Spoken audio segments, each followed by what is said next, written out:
About a month ago I posted a video asking fans of Blade Runner 2049 to tell me what they like so much about the movie, being that I personally dislike the film severely. The question of whether I was trolling fans of the movie so that I could then respond with an insulting critique of the film in a follow-up video, that question was raised in a few of the 450 or so comments in response to my previous video, and it is a fair question. Actually, it was a test. If most of the respondents had just launched into immature personal attacks on myself or others who don't like the film, then I would have responded accordingly by ripping the shit out of Blade Runner 2049 in a very insulting way. Fortunately though, most of the respondents to the video made an effort to genuinely describe what they consider the film's positive merits, and some people went into lots of detail. So a big thank you to all of you out there who positively engaged and trusted that I was making a genuine inquiry, which I was. There were some folks who posted comments trying to attack fans or haters of Blade Runner 2049, but that was only a small amount of the responses. Before I carry on, I just want to say that I'll be avoiding using clips of 2049 as much as possible in this video, because if the copyright owners don't like the video that I post, they might get it taken down with the excuse being copyright violation. Normally I don't have a problem with this because I'm praising the movies that I'm reviewing, and my channel isn't monetized, and thus I'm providing free marketing for copyright holders. So in this video I'll mostly use still images from the film instead of rolling footage. Okay, so the responses have helped me understand why 2049 strongly appeals to some people. It hasn't persuaded me to like the film more, but I'll go over some of the more frequent responses. A lot of people have talked about the film being visually stunning. The term visual masterpiece is very frequently used in application to this film. The fans seem to like the streamlined, reductionist and sterile appearance of the environments, and they usually cite this as being a great representation of this mechanically cold, dehumanized future world. I've heard some arguments too that this visually simplistic, sleek approach is a breath of fresh air in a movie industry that often bombards the viewer with excessive visual output. Lots of people praise it, but they also reluctantly admit that the story and characters are comparatively lacking, hence the term visual masterpiece. If something is both a visual masterpiece and a masterpiece of story, script, acting, sound and all the rest of it, then you don't call it a visual masterpiece, you just call it a masterpiece. Less popular among the fans is the sound design. Some people praise the music and sound a lot, but I've not heard anyone say that the music is as good as or better than Vangelis' score for the original film. Also popular among the fans, but infuriating for the non-fans, is the slow burner pacing. 2049 is a film that really takes its time to present situations and shift from one plot point to the next, and even to shift from one line of dialogue to the next. Again, this seems to have a fresh air framing for some people. Most movies are fast paced, and so it's nice to have a movie that takes its time. Alright, so regarding the sleek simple visuals and the slow burner pacing, I definitely appreciate the motives of the fans. They're rejecting the immediate sensory gratification culture in film today, wanting to strip away the garbage so that the emotional and intellectual qualities of a story can come to the surface for consideration. Now, in principle, I agree with that. It's good to have some films that take their time and strip things down in terms of eye candy. However, I have noticed over the years that there seems to be an ironically commercial pattern of filmmaking going on, in which slow pacing and visual simplicity have become aims in themselves. They've become commercial tropes for the sake of marketing certain movies to people who aren't responding so much to the eye candy movies. And I call this new commercial fashion, I call it blank canvas art movies.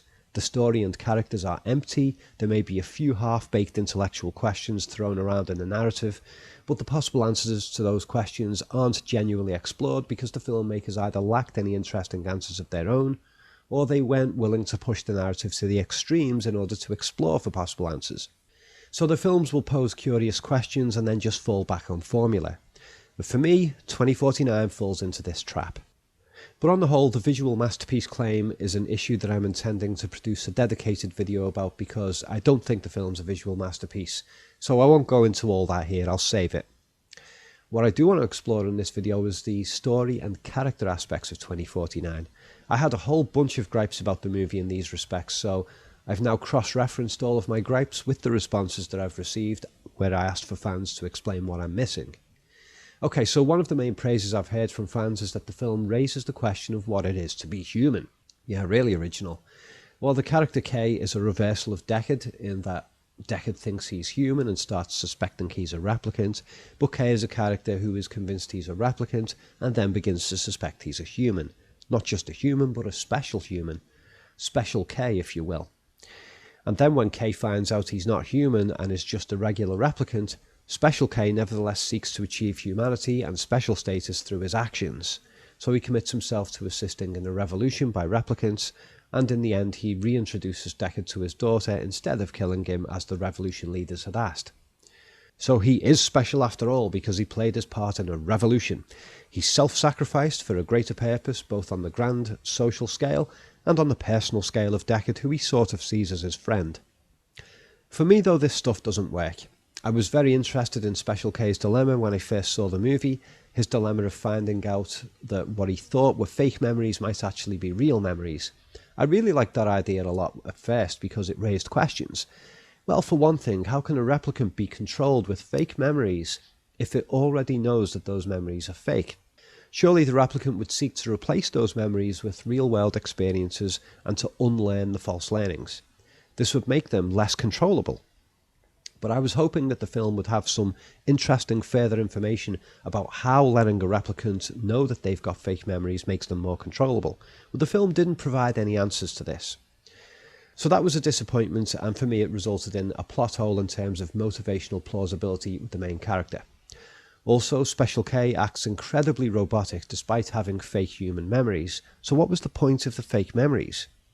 In the first movie, Rachel's social stiffness was given plausibility through the content of her memories, such as a childhood sexual encounter with a boy that made her become sexually repressed, plus her negative reaction to a Voight-Kampff question about sex and marriage. She's also a snob because she thinks she's from a super wealthy elitist family. So all that made sense, and when she finds out her memories are fake, she starts questioning everything and eventually sexually loosens up, albeit with some questionable coercion from Deckard. It's also not the case that self-sacrifice for the greater good of the species necessarily makes one human. Ants and other colony creatures or social animals engage in self-sacrifice for the group as well, but they're not human. Self-sacrifice to a greater good is a virtue for sure, but for me that's neither original or insightful in the narrative. Most movies which involve a hero protagonist have the hero self-sacrificing, so for me that was a cliched ending. And why is it so important for K to be human when humans are presented in the movie as an oppressive and cruel species? He looks like a human, he has emotions, he exercises a certain amount of free will, forms his own opinions when he's not being misled. How's all that any different to being a real person? He does, however, have superhuman physical traits. Would he want to give those up? Think back to Roy Batty. He had no fake human memories, but he still wanted more of his replicant's existence. He said he wanted more life, so he considered himself to be alive. Now, would Roy Batty have wanted to give up his superhuman genius and physical Superman status? Also, the boring debates in the movie over whether K has a soul. A lot of us real humans don't even believe in souls, yet we still consider ourselves to be human. The original Blade Runner movie already went into that realm by making the replicants express stronger emotions than the human characters. They were already human, but had just been labelled as inhuman by the system on account of some genetic tweaking. That was part of the whole point of the movie. The replicants were real, they were biological. And in Blade Runner 2049, there's this big hoo-ha being made about proving that replicants are human. They were already proved human in the first movie. So to me, all this what is it to be human stuff is a story gimmick. An initially interesting identity dilemma for Special K falls away into formula thematic conclusions. Sorry folks, it doesn't do it for me. Also, there's the notion that K turns out not to be as special as he thought he was, which I've heard some fans praising as being against Hollywood formula type. That's actually completely contradicted in the film in a couple of ways. First, Special K is played by a Hollywood heartthrob.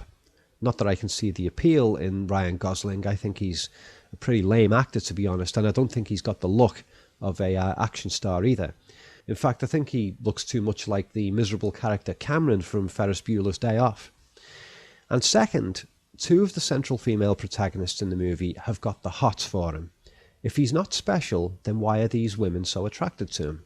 I mean, one of them's a pretty sexy karate babe and obviously very intelligent, being that she's so close to whatever the hell his name is, that stupid villain they got in the movie. So why is she drawn to this boring, mostly mute, just replicant Blade Runner who hunts his own? What's her attraction to him? This stuff also contradicts the subplot of his digital lover Joy and whether she is faking her love for him as part of her programming. So, for me, it's all formula bullshit. Kay is presented as a ladies' man for commercial marketing purposes, and that goes against the narrative twist of him not being as special as he thought he was. Oh, one sort of positive thing on this subject. Although I still dislike the scene where Kay first meets Deckard, and I dislike it on account of several cliches in the scene, I have sort of rethought the detail of stuttering holograms of Elvis and Marilyn Monroe that occur in the scene. Originally, I just considered that to be pretentious eye candy. However, I now suspect, I'm not sure about this, but I suspect that two cultural superstars of history are shown here, Elvis and Marilyn Monroe, as being artificial in a way that cross-symbolises with Joy's malfunctional stutter at other points in the movie. The point being that these historical celebrities are both dead and are not special as they're perceived to be. They're just manufactured. And that is kind of true of celebrities. They're given like a godlike special status, but if you met them in real life, most of them would just be like regular people, and they've got a lot of PR people who are giving them a boost, and their image is promoted by these artificial movies and so on. So I now think of this scene as a foreshadow that Kay is discovering that he's not special. Or maybe I'm just wrong and it is eye candy garbage after all. Okay, so I hope you fans of the film who think I'm hating on it can appreciate that I'm putting the effort in to try and see something more here, if there is anything more. I must raise a major gripe now about the replicant revolution plot of the film too. For me, this was an utter fail for several reasons. First, it's not just replicants who are slaves. A key point in the original film is that Deckard, human or not, was a coerced slave too. In Blade Runner 2049, there's a crowd of human kids who are literally workhouse slaves. Kind of Oliver Twist style. So being human in this film is not equivalent to freedom at all. I mean, even Kay's human neighbours, they're living in extreme poverty. An alliance of slave replicants and slave humans could have been a lot more interesting as a basis for the story. Perhaps having Special K share his lead role with a human who is also coming to terms with his slave status, and having the two of them team up, that might have made for a good dynamic. The motivations behind the supposed sudden replicant revolution are conceptually very poor as well. One replicant gives birth to a child, and therefore those who witnessed it can tell the tale and thus motivate a mass revolt because replicants suddenly realised that, oh, hey, we're human because one of us gave birth. No, I don't think that would work for a whole bunch of reasons. First, the witnessing of the birth would be hearsay. Even if the birth was video recorded, people or replicants watching it would have no verification that Rachel was a replicant. It would also be very easy for the system propagandists to defeat the rumours of a replicant baby. They could claim that Rachel was actually a human mistaken for a replicant, and who'd be able to prove them wrong? At the very most, it would cast a lot of doubt and thus dampen the urge for a revolution. Alternately, the system propagandists could engage in damage limitation of pointing out that it was just a freak pregnancy due to some genetic error when Rachel was created. Just because Rachel gave birth doesn't mean that other replicants can, and even if replicants could miraculously give birth across the board, how does that prompt a revolution in itself? Throughout history, humans have enslaved each other, and the capacity of slaves to give birth didn't motivate revolutions. And not even the occasional bit of crossbreeding between slaves and their masters has made a difference in that respect historically. So when Special K's boss, whatever her name is, says, "This breaks the world, K," no, it doesn't. It doesn't. There's no motivation for a revolution just because one replicant happened to give birth. There's nothing in the way of a convincing plan for revolution in the movie either.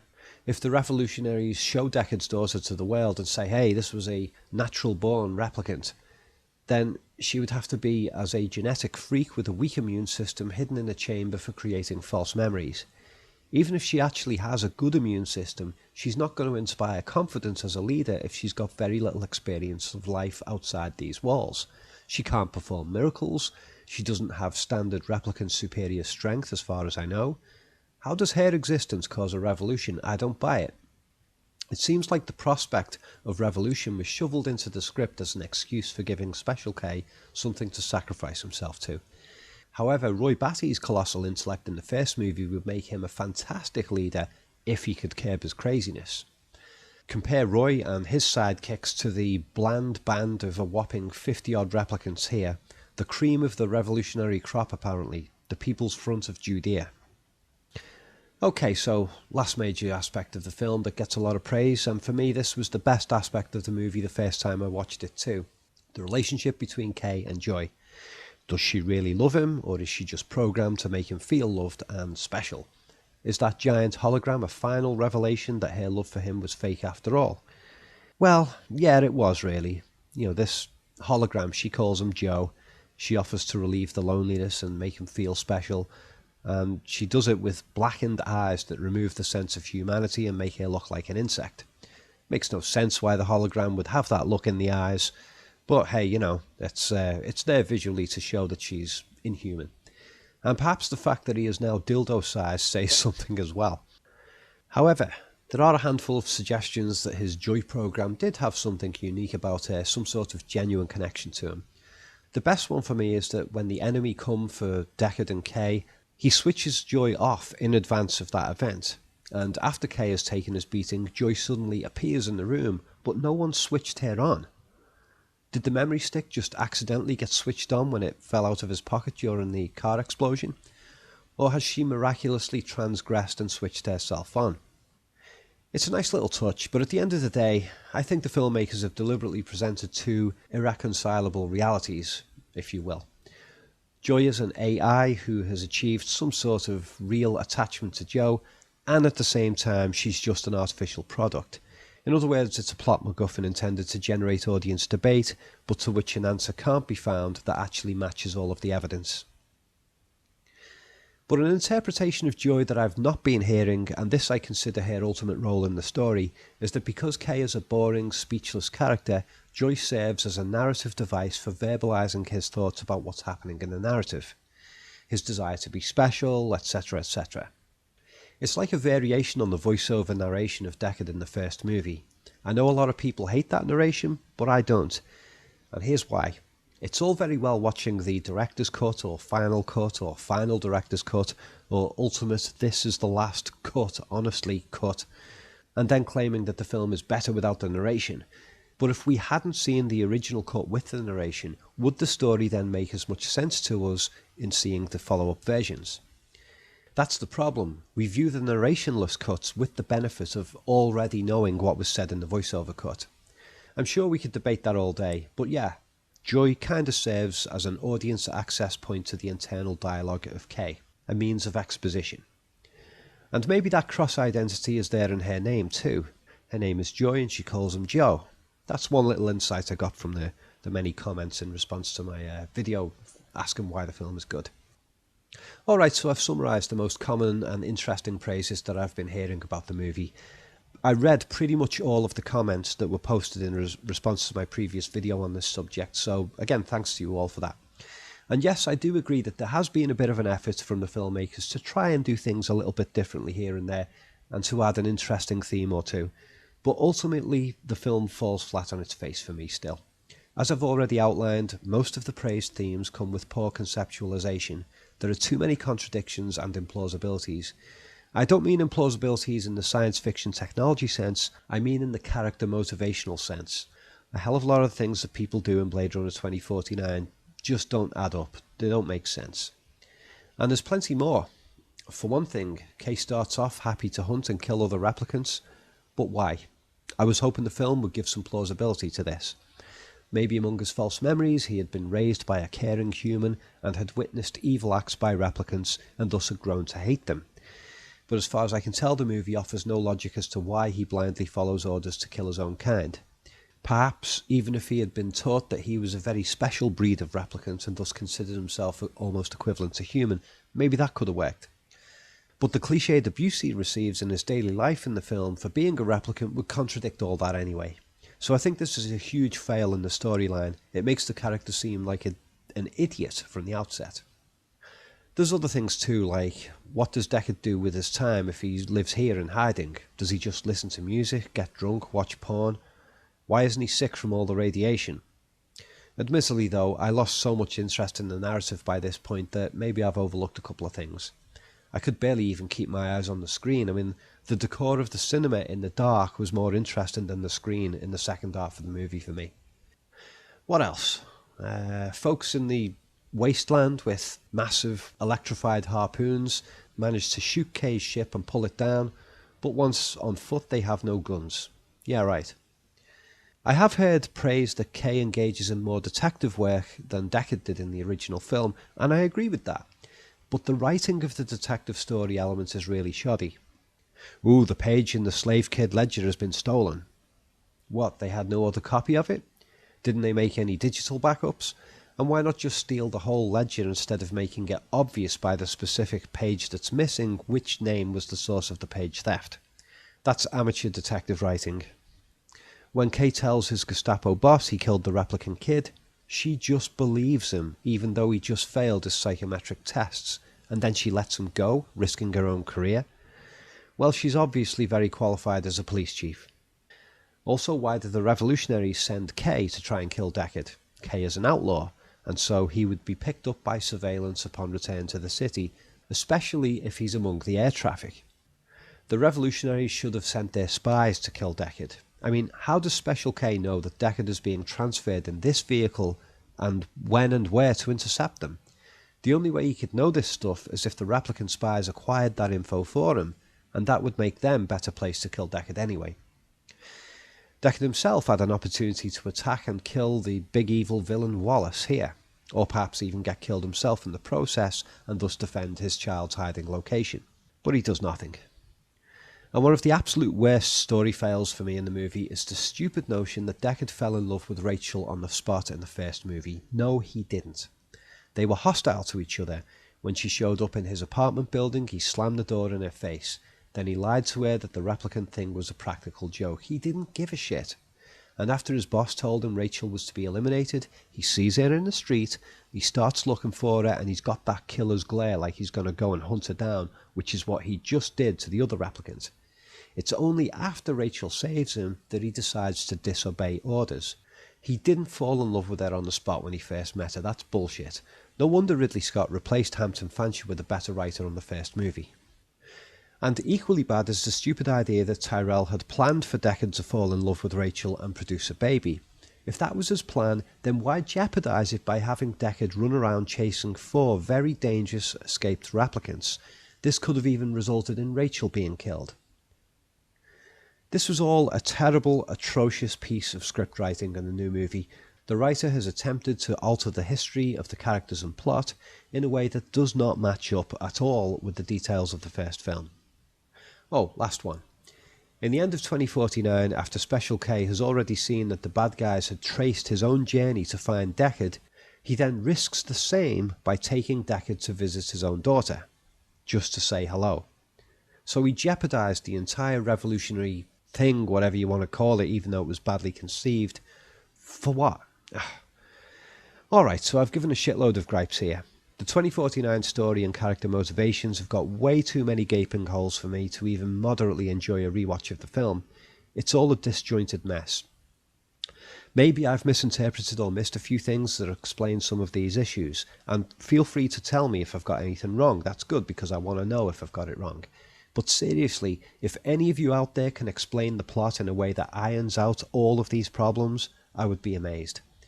I've been reading various reviews and discussions about the film, and those sources haven't provided me with any additional plot insights that make me think any differently about the film.